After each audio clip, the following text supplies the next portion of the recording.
네, 잘 쉬었습니까? 첫 강의 시간이 좀 깁니다. 그래서 벌써 두 번째, 이 시간에 세 번째 이어지네요.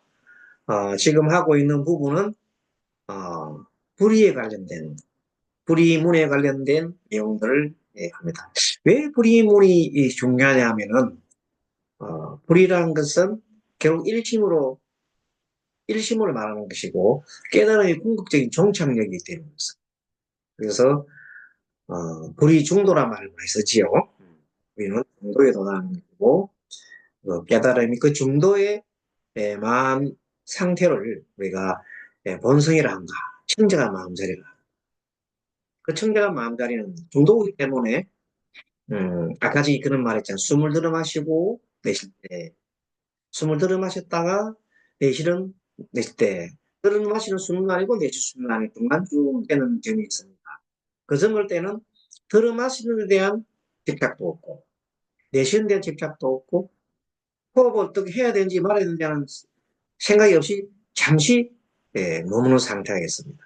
그 상태가 마음에 의욕이 없는 상태고 어떤 마음에 의욕 상태도 그 순간 한 자체가 아주 고약한 상태가 있습니다. 그 상태를 조금 더 깊이 가면 우리 마음을 쭉 알아차릴 수가 있고 우리 마음 상태 그런 상태가 적정한 산매가 일어날 수가 있습니다. 하지만 너무 찰나죠. 근데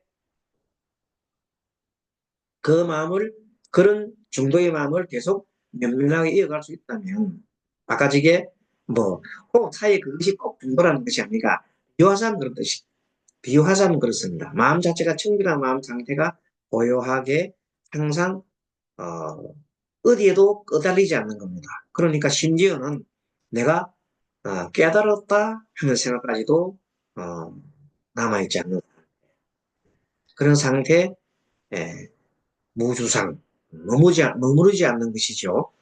그러한 상태에 있을 때 마음이 고요하고, 그럴 때 모든 사물들을 비춰보면 명확하게 이렇게 비춰볼 수 있다고. 평균한 마음자리, 그 마음자리가 중도의 자리요, 무리의 자리다. 그러니까, 무림은 법륜 광장이라고 하는 것은 그러한 상태를 우리가 이루기 위해서 수행하는 수행자들의 공간이다. 그렇게 볼 수 있겠습니다. 그럼 다시 또 화면을 함께 보면서 보도록 하겠습니다. 예, 아까 저기 보던 남은 건데 이 삼라만상에 있는 모든 존재들은 자기 나름대로 꽃을 피워서 있습니다. 그것을 화암이라는 꽃입니다. 그 화암을 꽃을 모든 존재는 다 이유가 있고 모든 것이 필요 없는 것이 없습니다. 그러므로 그 화음을 나타나는 화음에는 꽃이거든요. 화음을 꽃을 장음한 거 아닙니까? 그 꽃들이 자기 나름대로 어떤 재수를 가지고 피어나가지고 막 합니다. 그런 그 전체를 조화롭게 하는 그 하나의 교주가 우리가 지휘자다 이런데 비웁니다. 이렇게 진리의 제주 방종종 거물처럼 이렇게 얽혀서 무심법게 계속해서 연기합니다. 하지만 사람들은 자아를 좋아하고 자아를 즐긴다 했죠. 요 점에서 요 얘기하면서 제가 잠깐 지난 시간에 스님들이 공부를 하다가 이 마음 공부를 하다가 상당한 경계에 빠져가지고 어떤 마장에 들어가서 빠져나오는 그런 경우 많잖아요. 그 마장의 가장 많은 단계가 수많이 많습니다. 오직 우리가 능경에서는 오직 마장이 있다고 그러는데 그 마장들이 모두가 딱 한마디로 말하면 탐진치가 조금이라도 걸려 있으면은 마장에 빠진다고 합니다. 그런데 보통 사람이에요. 보통 스님들도 그래 빠지는데 아예 처음부터 이 성격 자체가 아니면은 이 나에 대한 자아에 대한 어릴 때 정신적인 그 변화를 알아가지고 있는 분들이 성장해서 스님이 됐단 말이에요. 그럼 그 사람들은 이게 갈 수가 없어요. 간다 하더라도 이상하지. 근데 그런 분들이 절 문에 왔다가 나갔다가 왔다가 나갔다 하는 그 말하자면 반성이죠. 그런 분이 많잖아요. 요즘 참 많습니다. 그런 분들이 왔다 갔다 하면서 이것도 알고 저것도 알고 그러면 내가 스님인지 안 스님인지 모르고 스님 마음인지도 모르고 또 어떨 때는 멀쩡하게 또 스님을 생활해요. 그또 조금 있으면 또 그만두고 나가고 계속 그 반복을 하는 분이 계세요. 그거는 에, 제대로 공부를 못한 것도 있지만 어릴 때 자라면서 어떤 어, 성, 이 마음에 상처가 많은 분들 치유를 하고 난 다음에 이걸 하면 좋겠다. 그거는 정말로 잘 그 지도를 하고 전문적인 그 지도를 좀 받아야 될 것 같지 않나 싶은데. 자, 무엇을 하는데도 거기에는 언제나 자아감념이 가고 있는데 이 자아가 모든 자유 행동의 기반이 되고 있습니다. 독일의 대철학자 칸트는 자아의식이 모든 사유의 기반임을 엄밀한 철학적 구성 속에서 논증하고 있거니와 이런 사실은 우리의 일상적 경험 속에서도 인정될 수 있다. 그래서 얘기를 합니다. 나는 생각한다. 고로 존재한다. 생각하기 때문에 존재한다고까지 얘기해서 하는 겁니다. 나는 생각한다. 고로 존재한다. 그런데 부처님의 깨달음은 이러한 자아관념의 입장속이 초극된 세계이다. 초극된 세계. 따라서 거기에는 자라는 마지막 뚝이 무너졌기 때문에 그렇게 나라고 하는 관념에서 나라는 생각에서 완전히 그 생각이 하나씩 커져버리는 거예요.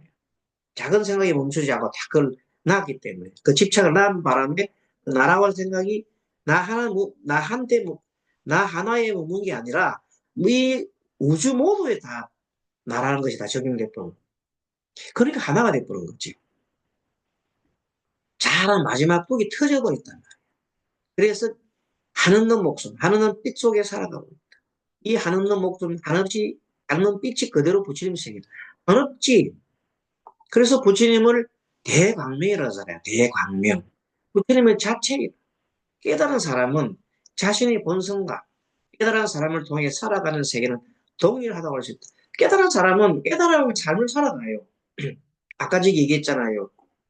그 대륜 스님의 어떤 그 제자하고 대하는 모습. 어쩌면 일상 속에서 일어날 수 있는 법이에요. 그렇지만 그분은 어떤 일을 하더라도 거기에 대해서 어떤 시비도 하지 않는 거예요. 자기가 본대로 얘기했고, 본대로 얘기했는데 상대가 욕을 하더라도 뭐 상대 입장에서는 그럴 수 있겠다 생각하고 뭐 그냥 아무렇지도 않게 간 거예요. 그게 정말로 깔끔하잖아요. 근데 그게 조금 인상 쓰고 네가 감히 스승한테 그런 얘기 할 수 있느냐고 그렇게 할 수 있고 조금이라고 하는 건 웃기잖아요. 근데 정말로 아무런 생각 없이 그냥 간다면 가는 분이라면 그건 도인이 아이고는 할 수 없는 경지예요. 깨달은 사람은 그래서 부처님의 세계로 살아간다잖아요. 그래서 늘 사람들이 와가지고 뭐 무슨 이렇게 향을 그, 그 차를 드리고 옷을 드리고 얘도 스님한테 뭐 옛날에 옷급 주대로 옷 드리고 한번 보고 난 다음에 그냥 보지 않는 거예요. 그럼 나중에 그 전부 다 그들 전역되고 나면 전부 다 제자들 불러가 다 준다 그러잖아요. 하고 자기 안 한대. 정말로 대단하신 분입니다. 뭐든가 오면 나중에 되면 다 나눠준대. 그리고 그 당시는 비구하고 싸워가지고 쫓겨나는 스님들이 왜 많습니까? 옛날에 여러분들 좀 아시는 분은 아신다마는 그 태고 종사라든지 이런 그 비구 대처의 그 참 우리가 말로 어두운 흑역사가 있어요. 그 속에 수많은 스님들이 막 살해 당하고 그럽니다. 그 한쪽에서 숨겨가지고. 그 살해당하고 타먹고 막 그러면서도 아무도 경찰이 와가지고 조사도 안 하는 그런 흑역사가 있어요, 우리. 예. 참 어두운 역사에. 그 밝힐 수도 없고 안 밝힐 수도 없고. 근데 그런 공부를 한 사람들은 알 수 있죠. 옛날에 그런 그 종사를, 태고 종사라든지, 그리고 그 공교 싸움 관련 보면 그리 험한 일이 많아요. 그게 누가 중심이 돼? 누가 그걸 주책입니까? 그게 다 이승만 대통령이 다 구축이잖아요. 자기 권력력을 예, 승계하기 위해서. 모르는 사람들은 그거 몰라요. 근데 그런 상황 속에서 있었는데 그럼에도 불구하고 이 대륜 스님은 아우러 준 거예요. 그래 하거나 말거나. 거기에서 쫓겨나가지고 갈 데 없는 사람 어디로 갑니까? 이 법륜사로 오는 겁니다. 법륜사 오면 스님이 탁 돼가지고 먹이주고 거기서 뭐 하도록 좀 이제 스스로 힘을 길러서 포교할 수 있도록 어떤 절에 가서 조그만 절이라도 이렇게 살 수 있게끔 뭘 해줘요? 지원해 주는 거예요. 그분이 보살 아니고 그 보살님 아니고는 됩니까 그게? 그렇게 수많은 스님들, 많은 스님들을 다 살렸어요. 그 스님 누구잖아요. 스님은 비구 스님인데 왜 비구 스님이 비구들과 같이 안 가고 이어 와가지고 대처들하고 같이 있느냐고. 물론 그 스님 밑에 비구 스님도 많았어요. 무조건 대처만 있는 게 아니에요. 비구 스님들도 상당히 많았어요. 많았는데 말없이 그냥 큰 스님이 하고 있으니까 여자 스님들도 덕암 스님 같은 분도 비구 스님이잖아요. 그런 분도 그대로 있고 해초 스님은 또 비구 스님이잖아요. 해초 스님은 덕암 스님이 상자지요. 그러니까 해초 스님 같은 분도 비구단 말이에요. 인정 비구단 말이에요. 그 비구 스님들이 태국 중에 많아요. 그런 분들이 어떻게 했다고? 다 그 대륜 스님의 오늘 본 거예요. 오늘 봤잖아요. 그분 왜 다 법상자고 뭐 손상자고 그런 분들 아닙니까? 그러니까 그래도 전통이 좀 이어진 거예요. 그분들이 뭐냐 하면 바로 불의마음이에요. 불의. 대체나 비구나 뭐 그게 아무런 그 차별이 없다는 거예요. 한 제자라는 거예요. 대단하지 않습니까? 이런 큰 대의 마음을 가진 분이 참 지금 이 시대에 있으면 좋겠습니다. 예, 지금 이 시대에 그런 분들이 좀 많이 나왔으면 좋겠습니다. 자, 이렇게 해서, 깨달은 사람은 자신의 본성과 깨달은 사람을 통해 살아가는 세계는 동일하다고 할 수 있다. 깨달은 사람은 부처님의 세계에서 살아간다고 할 수 있다.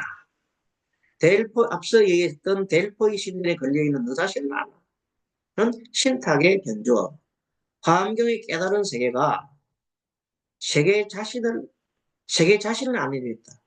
그 세계가 우리가 말하는 나라고 하는 게 있잖아요. 나는 우리는 몸과 마음이 있는 걸 알고 있잖아요. 그런데 여러분들 지구가 마음이 있나요, 없나요? 우리는 마음이 없다고 생각하기 쉬워요. 그렇진 않아요. 지구도 지구 마음이 있어요. 그 다음에 물론 지구의 몸 또한에도 있지요. 그뿐만 아니고 모든 별들도 마음이 있다고 해요. 마음이 있고 또 모든 것이 온으로 돼 있다. 온으로 안 되기 없다고 그랬어요. 모두 이 삼라만상의 모든 것들은 온으로 돼 있다고 그랬어요. 그러니까 우주는 당연히 우주 마음이 있는 거예요. 우주심이 있는 거예요. 그래서 크게 보면은 그런 것들을 알게 되면은 불이라 했잖아. 불이 몸과 마음이 다르지 않다고 그랬잖아요. 그러니까 무조건 돌멩이라 해가지고 저기 마음이 없는 것이라 이렇게 생각하면 안 된다는 거예요. 여러분들 자석을 갖다 대놓으면 N 극과 S 극 서로 싹 붙었고 같은 N끼리 밀어내고 SS끼리는 어떻게 해요? SS끼리는 어떻게 한다고? 서로 밀어내잖아요. 그게 무슨 작용입니까? 그게 정보 교환한다니까. 마음은 정보 교환하는 거예요. 인식아, 그걸 조금 더 커지면 정보 인식하는 거예요. 지구라는 게 정보를 인식하니까 계속해서 막 그냥 여기서 오존을 세서만 하니까 막, 예? 남극에서 그냥 구멍이 뚫리고, 지구에서 인간들이 많이 열을 막 나니까 나중에는 북극에서 얼음이 녹아버리고, 그게 뭡니까? 작용하는 거잖아요. 정보를, 물질이 정보를 인식한다니까? 여러분들 물끼리 서로 뭉치고 떨어지고 하잖아요. 물이 높은 데서 밑으로 떨어지잖아요. 그게 뭐예요? 다 저끼리는 정보를 갖다, 물질끼리는 정보를 인식한다는 게 정보 교환을 한다니까? 스님 생각이 아니고요. 이 물질 있잖아. 이걸 다 쪼개잖아요. 쪼개면 크크한 물 쪼개가 반대편으로 싹 가잖아요.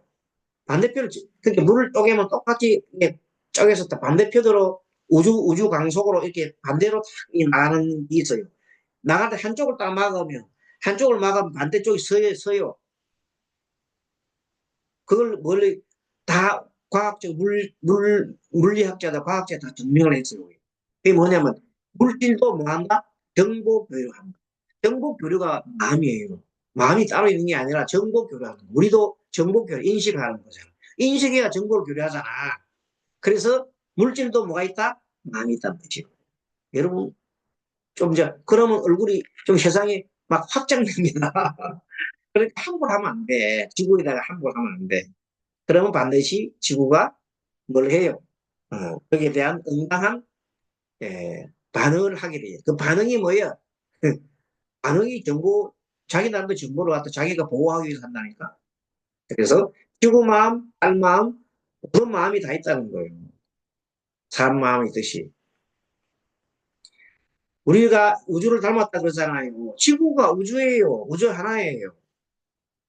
그 은하계의 마음, 뭐 우주 마음 다 있다는 거예요. 자, 크게 나가면은 그런 게 있다. 그래서 그러면 세계가 세계 자신을 안다. 이 말이 얘기되겠죠. 세계가 세계 자신을 안다. 지구가 지구 자신을 안다. 이 말이에요. 뭐 어떻게 다른 거야. 자기가 자신을 안다 하면 자기 체질, 기질, 성격, 인간성 이것 같은 것을 아는 일이다. 지구가 자기 스스로가 지구 자체 내에 모든 그 돼 있는 것을 자기가 정복기 인식을 다 해요. 유기하기 때문에. 그래서 때로는 화산 폭발하고 때로는 태풍을 하고 다 그러는 거예요. 그 원리가 다 정복 교류라니까. 아무렇게 없이 일어나는 게 아니라니까. 다 연기예요, 연기. 마음이나 몸이나 뭐 연기하자. 연기 때문에 일어나는 거예요. 이렇게 해서 자기 본성을 안다는 것은 해탈이며 열반이다. 그러니 다음계에서는 자기가 자기를 아는 것뿐 아니라 세계를 아는 것이다. 또 다만 아는 것이 그치지 않고 실천을 통해서 세계의 실상을 지려는 것이다. 그래서 지구에 개체수가 너무 많아지잖아요. 그러면 개체가 어떤 힘에 의해서 박멸돼 버려요. 인간이 너무 많잖아. 그럼 인간이 다 죽기래. 어느 정도 그 수준을 넘으면. 그걸 누가 조종해? 지구가, 지구가 조종을 해주는 거예요. 예. 지구가 스스로 조종을 한다. 이 실현을 위해서 먼저 선정을 통해야 한다.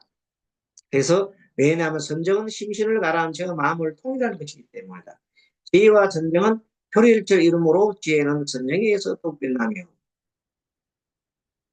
그래서 처음에 우리가 지금 아나빠나수에는 아나빠나 삽디 말하자면 안반수의경을 하는 이유는 뭐냐면 마지막에 이 공부를 해보면 마지막 선정에 들잖아요. 선정에 들어가지고 선정에 든 다음에 내가 내 마음을 환정, 마음을 돌려서 모든 찌꺼긴 분배를 다 내보내고 마지막에 충분한 마음 상태로 들어가기 위해서 하고 그렇게 하면 어떻게 되느냐 하면 지혜가 나지요.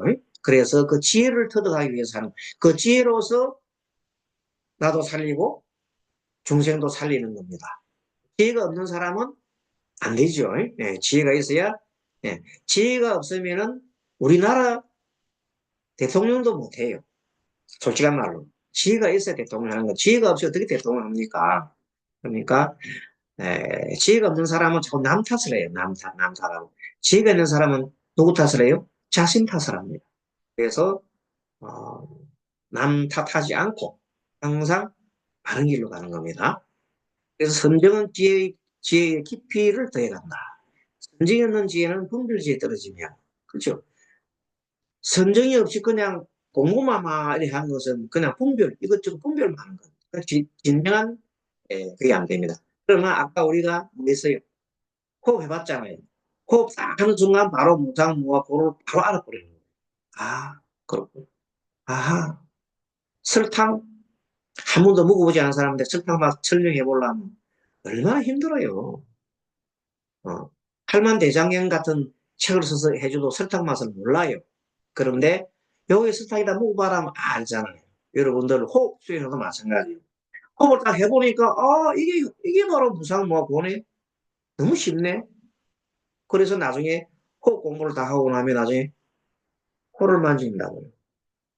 코를 만지면서 뭐예요? 코 만지는 게 도야. 나중에 여러분들 코 만지는 만큼 지운이 도라는 거예요. 그렇게 쉽게 도를 깨우치고 나는 사람은 그런 말이에요. 깨우치지도 않은 사람은 그렇게 하면 안 돼. 깨우치지 않은 사람은 한 소리는 코 만지는 거 짓다고 그랬어요. 자, 총 경전에 보면 공부가 그렇다. 그런데 그거를 이 호흡을 통해서 체험을 해보시면 아 정말 그렇게 했구나 하는 공부를 할 수가 있어요. 나중에 이제 우리 오늘 공부를 한창 하고 나면 한 학기 정도 하고 나면 그런 또 단계 아니겠습니까? 그때마다 공부를 또 통해서 아 이렇구나 이렇구나 스스로 깨우쳐야 돼요. 누가 깨우치는 게 아니고. 자 이래서 지혜와 선정이 불가분의 관계에 있다. 선정이 깊어지면 지혜가 나타나고 선정이 없으면 진정한 지혜가 깨우치지 않습니다. 원시불교 이래 대성불교 이래까지 일관된 주장이다. 그래서 선정, 지혜. 비유하면 선정은 기름이며 지혜는 불입니다. 그래서 지혜의 등불은 선정은 기름을 붙이가 지혜가 빛이 난단 말이야. 기름 속에서 빛을 발해준다. 참 좋은 표현이네요. 그래서 삼매는 선정이 깊어져서 심신이 한쪽으로 완전히 집중된 상태. 삼매가 뭐냐면 어떤 한 곳에 지극하게 마음이 집중된 상태를 삼매라고 합니다. 그 한 삼매 속에 들어가 있으면 옆에서 뭐가 있어도 몰라요. 오직 그 한 삼매 그쪽밖에 몰라요. 그래서 삼매를 삼았다. 그러니까 보통 이 수행을 지수행이 지가 폭포 때 머물잖아요. 그래서 하게 호흡을 강차 호흡에 아주 미세한 거. 그 호흡을 나중에 이제 아나파나 수행을 하다 보면 나중에 아주 한 단계, 너무나 고요하고 미세한 단계에 도달해요, 호흡이. 그때 그 단계를 그때 그 호흡을 깨달을 때 좀, 인식할 때 쭉 될 때는 마음이 너무 고요해가지고 일체의 잡념, 망념이 다 딱 떨어진단 말이에요. 그 상태가 바로 뭐예요? 삼매라. 그 삼매. 그래서 삼매 종류는 많지요. 뭐 해인 삼매도 있고, 무슨 삼매, 무슨 백천만억 삼매가 있다고 하잖아요. 그 다 우리가 그건 없고 우리가 보통 말하는 코에 머무는 코끝에 머무는 삼매라도 해보자. 뭘 통해서? 호흡을 통해서. 법장에 의하면 개인이란 진여봉각을 말한다. 진여봉각이라 하면 본래의 깨달음, 본래의 진리 세계이며 비로자나불 세계이다. 비로자나불은 세계 자체이며 우주이며 대선정이다. 바로 나오잖아요. 바로 마음 자체가 대우주 자체가 선정이라고 했잖아요. 그 상태. 비로자나불의 세계를 망망대해 비유합니다. 지금 그래서 이 우주물리학에서는 우주심이라는 말을 많이 써요. 우주마음이라는 말을 써요. 그래서 비로자나불 우주심의 본체가 우리 불교에서 말하면 비로자나불 아닐까요? 비로자나불의 세계를 망망대해 비유한다. 바람이 그쳐서 해면이 고요해지면 세계 만상이 빠짐없이 그 해면에 그림자를 비춘다. 그것이 바다에 비치는 힘이다. 그래서 해인이라는 것은 바다에 비치는 해인, 부처님의 본문이죠. 부처님 마음이에요. 자, 선정은 결과부자, 네, 결과부자합니다. 결과부자도 반결과부자가 있고 완전결과부자가 있잖아요. 그래서 바르게 하고 호흡을 조절하고 심신을 통일하여 삼미에 들어갑니다. 그렇잖아요. 그렇게 설명했잖아요. 그러니 선정이 바로 예전의 선정은 결과부자하고 자세를 하고 호흡을 하고 심신을 조절하고 통일하여 삼미에 들어간다. 이것이 과거의 예전의 우리의 무슨 법, 예, 안반수일경이나 모든 가정 삼매에 들어갈 때는 이렇게 들어간 겁니다. 그 이후에 중국식 불교가 되면서 뭐가 나왔어요? 우리가 말하는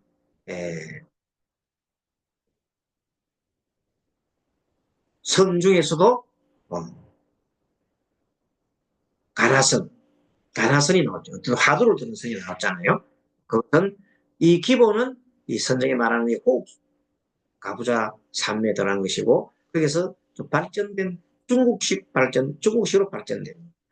그는 우리가 지금 이제 우리가 가나선을 배우는 게 아니기 때문에 우리는 전통적인 우리의 아나파나사티 관련된 아나파나사티라는 것은 소승 옛날에 말하는 소성경전, 소성경전은 소성산매경은 말하자면 아나파나사티는 우리가 보통은 대명처경하고 같습니다.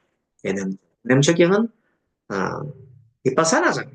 비파사나하고 같은 건데 호흡 쪽에 요것은 집중하고 있기 때문에 아나파나는 호흡뿐만 아니고 아, 그 비파사나는 호흡만이 아니라 다른 것도 하잖아요. 뭐 우리가 말하는 걸어가면서 하는 것도 하고 평상시에 뭐 이렇게 하는 것도 하지만 시간을 속이는 것도 하지만 호흡 수행의 이 기본 이것을 기본으로 하면 나중에 그것이 저절로 돼요.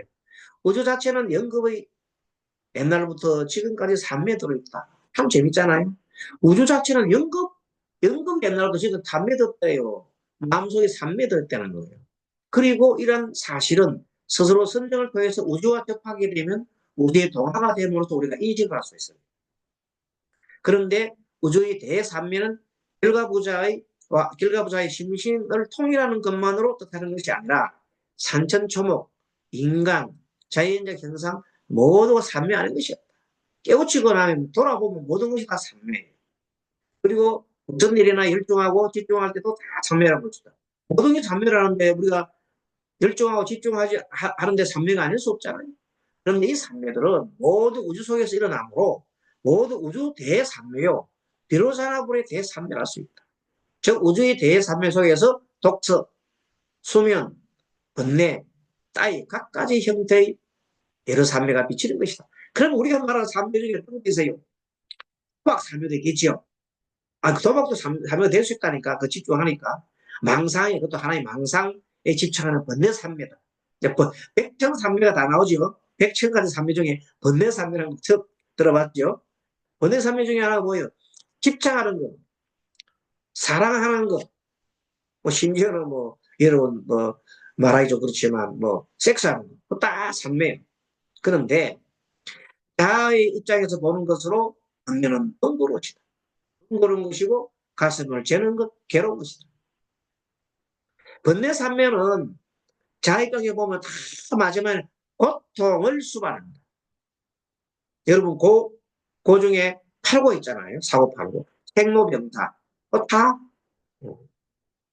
그 다음에 좀 더 나가면 원하는 것을 얻지 못하는 고통. 원하는 것이 산매가 될 수 있어. 뭐야? 기도지 뭐.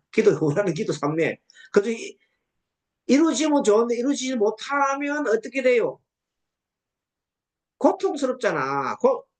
아니, 기도가 이루어지면 좋지. 안 이루어지면 고통스럽잖아요. 그런 것. 그 다음에 그 말고도 바라는 바 이루어지지 않는 것도 고통이고, 사랑하는 사람 이별하는 것도 고통이고, 뭐, 열심히 사랑하는데 사랑이 떠나갈까, 이 사랑이 떠날까 싶어 고통스러워.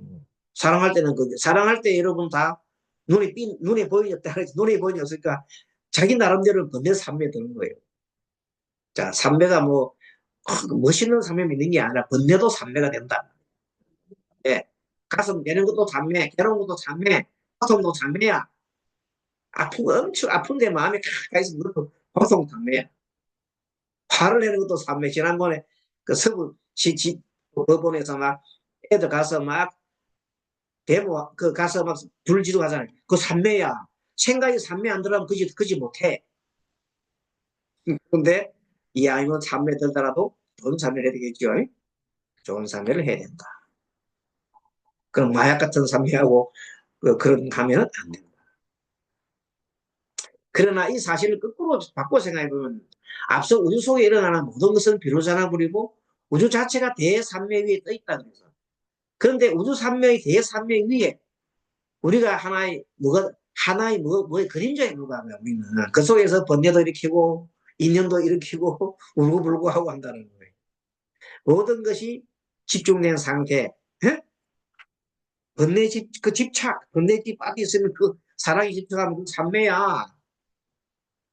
다른 생각을 못해. 그러나 그것은 나중에 어떻게 돼? 마지막에 고통을 수반하잖아요. 고통을 수반하는 산매는 그릇된 것이죠. 그런 것은 봐야 된다. 이런 점에서 같은 분야고 그 가지 평가가 달라지기 마련이다. 전자의 경우는 잘하는 고정관념 틀 속에서 탈 수 없기 때문에 더욱 치열한 권력입니다. 자기라는 관념에 빠져가지고 빠져나오지 못하면 그 속에서 꼭 치열한 권력이에요. 그게 이제 한번 설명드리면 예전에 어떤 스님이 저희 절에 와가지고 공부를 하는데, 마음 공부를 하는데 자기 아상을 버리지 못하는 거예요. 내가 최고라는 생각. 그래서 공부를 해보니 아무리 해봐도 진실이 없잖아요. 아상을 버리지 못하니까. 그래서 중간중간에 이런저런 얘기를 해주면은 그 스님 어떻게 생각하냐면 나를 무시한다. 네가 알면 얼마나 알아 하고 막 나중에는 대들고 막 그래요. 그래서 나중에 말을 안 해버렸거든요. 그랬더니 에, 나중에는 스스로 나가더라고요. 보니까 니한테 배울 게 없네 이런 식으로 하면서 니나 내나 똑같네 이렇게 하면서 그렇게 하길래 아 그러냐고 내가 소성이 참 너무나 그렇습니다 하고 죄송하다고 내가 마음을 상하게 죄송하다고 이렇게 나가셨어요. 아무튼 그분이 아까 말한 대로 어릴 때 음, 많은 그 이제 상처를 많이 받은 분이에요. 그 상처는 치유가 안 된 상태에서 이렇게 이제 스님이 되다 보니까 중간중간에 우락부락하게 갑자기 이제 막 팍팍 내지르는 거 그런다든지 울분을 토한다든지 이런 것들이 자기도 모르는 사람이 일어나고 또 자기도 모르는 사이에 뭔가 이렇게 항상 척이는 그런 분들이 하고 있어요. 이런 점에서 같은 본내라도 그 가지 평가가 달라지게 마련이다. 전자의 경우는 잘하는 고정관념 틀 속에서 탈수를 얻기 때문에 더욱 치열한 본내가 되지 않았잖아요. 자기라는 고정관념에 벗어날 수 없는 거예요. 그러면서 계속 집중하니까, 마음 집중하니까 어떤 상태에 몰입이 되잖아요. 그럼 내가 세상에 최고라는 생각이 듭니다. 나 위에는 없다. 내가, 이게 진짜 청상천하 유아독존이란 것이구나 하고 이렇게 해버리는. 어. 부처님께서 말씀, 청상천하 유아독존이 그런 경기가 아닌데, 자기 스스로 그렇게 경기인 줄 알고 있다. 자, 어쨌든 후자의 경우는 자기의 본내면서도 동체 대우주 안에 있는 것으로 처음부터 해방되어 있으니 문제가 되지 않은 채요. 그렇죠? 그러니까 고정감내에서 벗어난 경우이기 때문에 그래서 항상 그 선정이 들어오고 난 다음에는 뭘 해야 됩니까? 어, 자기 스스로 알아차림해야 된다. 뭐 하면 안 돼? 예. 집중 수행만 하면 안 된다는 뜻이에요. 집중 수행만 계속 삼매만 계속 하게 되면 나중에 그래 되는 거예요. 그래서 지난번에 아마 내 강의 중에 그런 게 있을 거예요. 한 분은 제가 17세 때 어릴 때 요가 수행을 한다고 쿤바크 쿤바크라는 수행이 있어요. 호흡을 엄청 멈추는 수행을 했어요. 그러다가 나중에 내가 엄청나게 어떤 기운이 역상돼 가지고 좀 안 좋은 그게 일나겠죠. 그렇게 해가지고 나중에 그런 것들이 음, 고쳐지지 않고 호흡만 하면 갑자기 내가 나는 멈추는 호흡을 자꾸 하는 거예요. 그리고 알아차리면 수행을 하지 않고 맨날 집중 수행을 했어요. 그러나 어느 날 갑자기 내가 문득 탁 보니 세상이 돈짝만큼 보이는 거예요. 웃음이 확 나면서 별거 아니구만 이거. 어.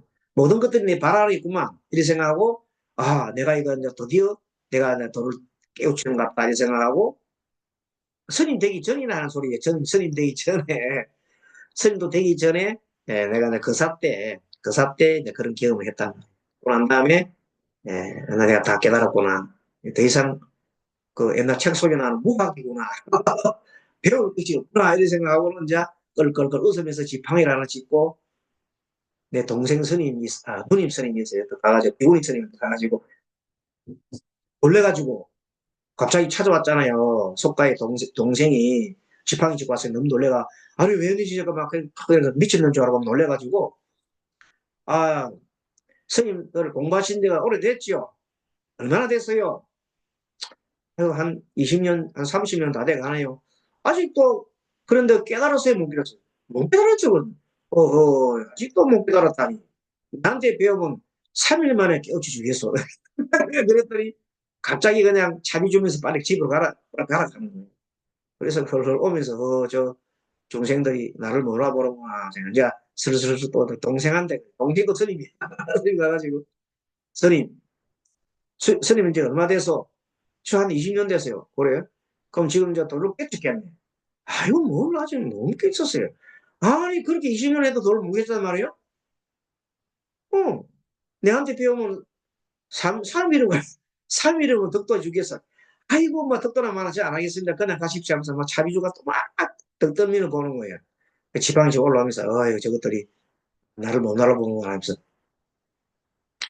그러고 난 다음에 얼마 있다가 이제 스님이 됐어요. 내가 어떤 인연이 돼가지고 스님이 되는데 네, 법사 스님이 이제 은사 스님도 계시고 법사 스님이 법자 경자 보경 스님이에요. 보경 스님.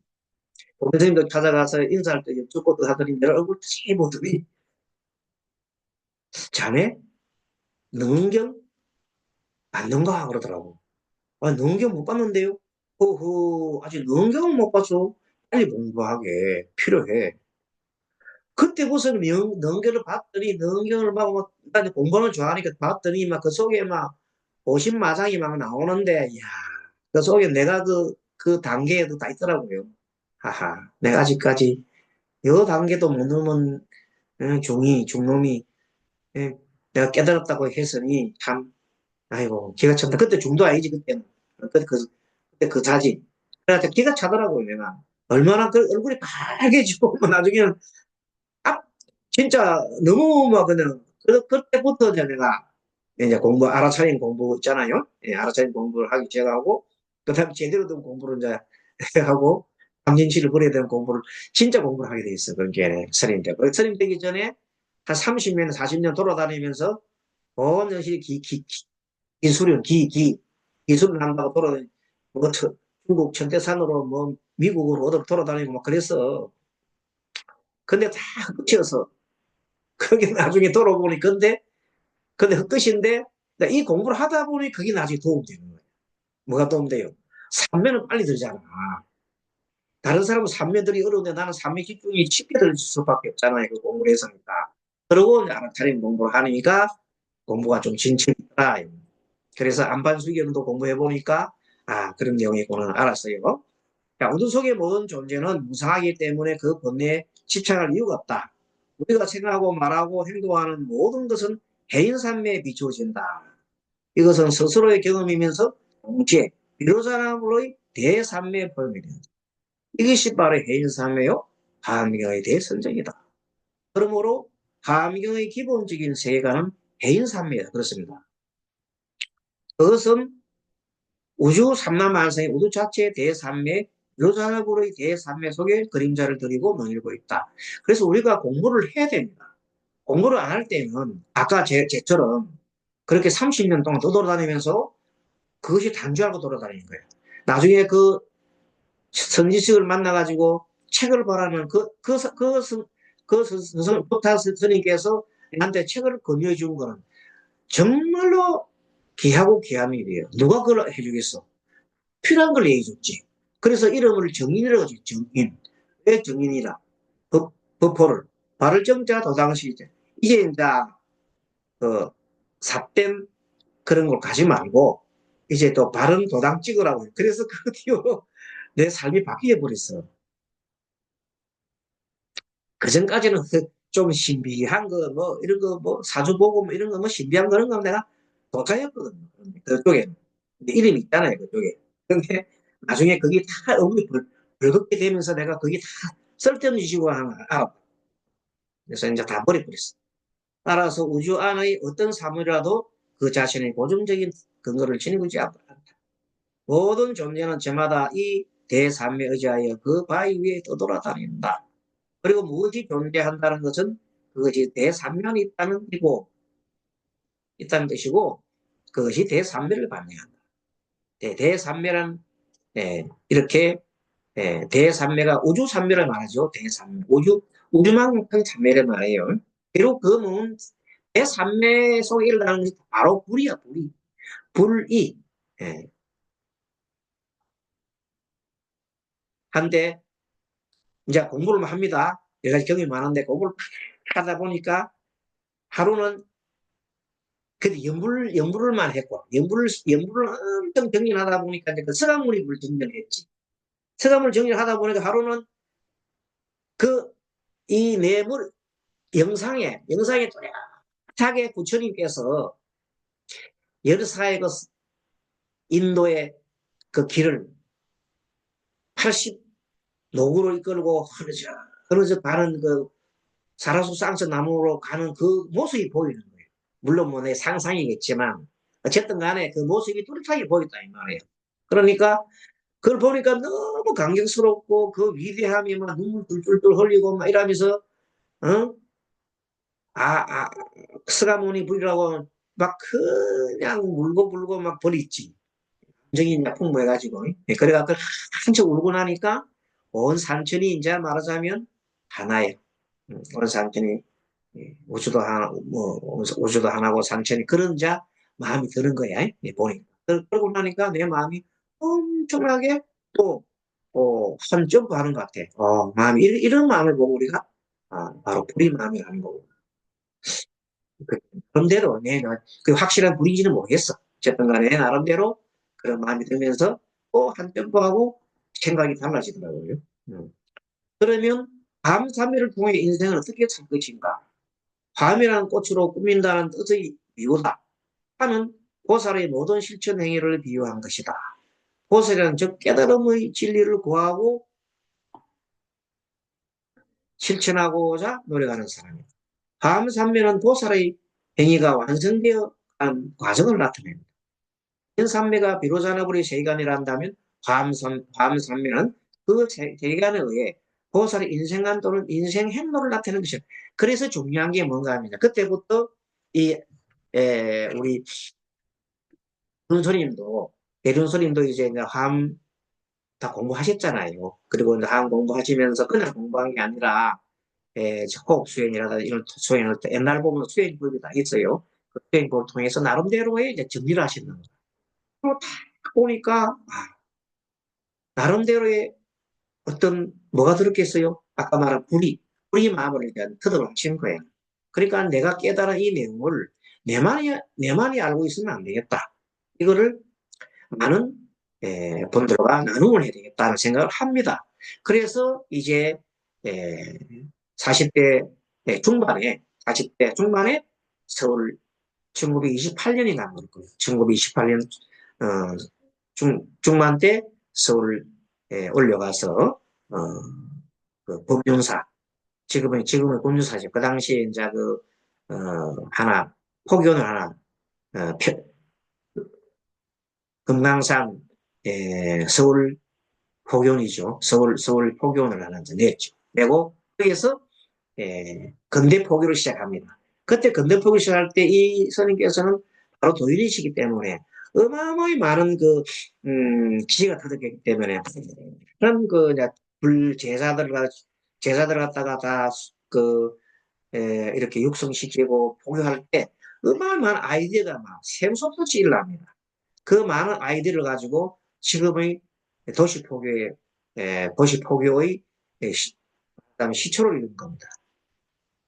제대로 된, 뭐, 그전에도 도시포교 있긴 있습니다만, 제대로 된 도시포교를 한 겁니다. 그것이, 지금의 법륜사, 구리성 법륜사입니다. 그 창건주가 바로 대륜스님이고, 태고종, 창종하신 분이, 양 위대한, 근세사에 그만한 위대한 분이, 쉽지 않습니다. 근데 그분에 대한, 평가가 너무 안 되고 있습니다. 갑자기. 근데 이제 다시 그분에 대한 평가를 할 때가 아닌가 하는 생각이 듭니다. 물론 보살은 본질적으로 비로자는 근거에 두고 보살의 인격의 원만한 보살 자신에 대해서 무한한 비로자나불이 있는 것이다. 그래서 이 비로자나불에서 이제 화엄경에 나는 보살로 가려고 그러면 발언을 해, 발언. 그래서 화엄경에 뭐 발이 나오잖아요. 발언을 하게 되는 거예요.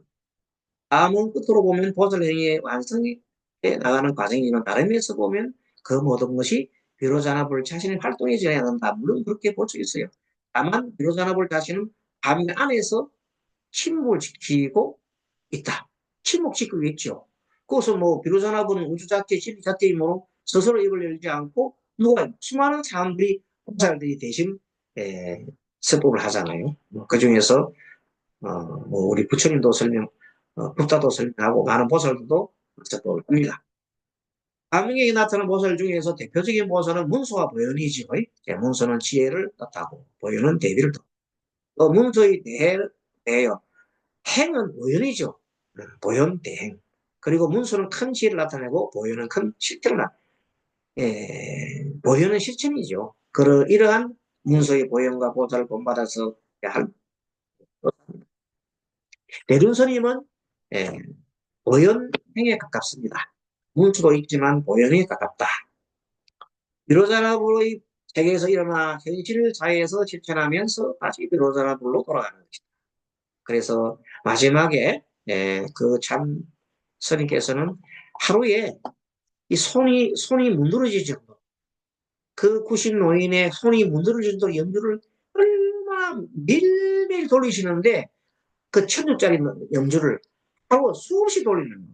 그 손이 지문이 다 묻은 질도로 할 때까지 그냥 돌리는 거예요. 염불 자체 염불 산매 드시는 거예요. 염불 산매 드시면서 염매산물 드시면서 그냥 그대로 밥 드시고 뭐 그냥 모든 걸 다 하시는 거예요. 자, 어쨌든 어찌 보면 건세사에 그러한 분이 없다. 그래서 비로자나불에서 일어나 비로자나불로 돌아간다. 최고의 깨달은 비로자나불 한없이 귀 순종하는 일과 최고의 깨달음을 한없이 사회적으로 실천해 가야 된다. 사회적 실천에 없으면 아무것도 아니에요. 왜? 불이기 때문에. 그래서 본명 대륜스님도 그 사회적 실천을 위해서 자리불이의 길로 가신 겁니다. 예, 또 좀 쉬어야 되겠네요. 아유, 첫 강의가 너무 깁니다. 우리 강의가 이렇게 길 줄 몰랐네. 예, 저 나름대로 좀, 이렇게 좀 공손한 걸 좀 나누려고 그러니까 많아요. 그래도 조금 보도록 합시다. 다 같이, 숨 한번 쭉 들어 마시고, 내쉬고, 숨 쭉 들어 마시고, 코로 들어 마시고, 내쉬고, 다시 한번 더 숨 들어 마시고, 콧끝에 의식을 두면서 내쉬고, 다시 숨 들어 마시고, 내쉬고, 네. 잠깐 시도하겠습니다. 아버냐 바람이